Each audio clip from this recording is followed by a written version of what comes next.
Okay. Hi, my name is Russ Rasband, and I've had an interesting experience with heat cables on my roof, or the lack of them.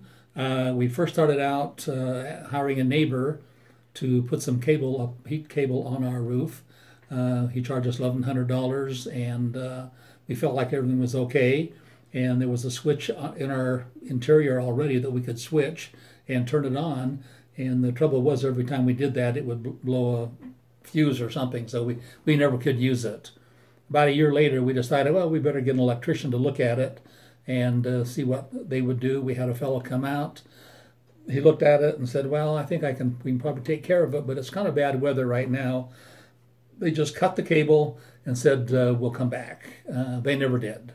And about a year later, we had some electricians in our neighborhood, and we asked one of them to come over and told him the problem we had with our heat cable, and he said, yeah, we can probably do it. I'll send my helper here over to look at it. And he came over and looked at it and said, oh, we can probably do it. I'd have to schedule some time.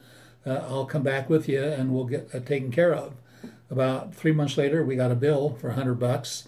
And we said, what was that for? And he said, well, that was for analyzing the problem. I said, well, if he analyzed that he didn't do very well, and why didn't you guys ever come back and take care of it? He said, well, we're kind of busy. We'll get back with you. Never heard from him. And finally, a friend of mine had referred me to Wasatch Cable. He said they specialize in heat cables, and they can probably know what they're doing.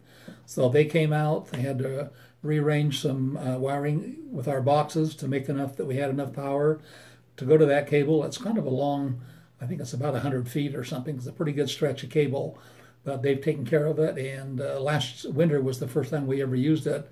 Never did bump off, always worked. So I highly recommend Wasatch Cable.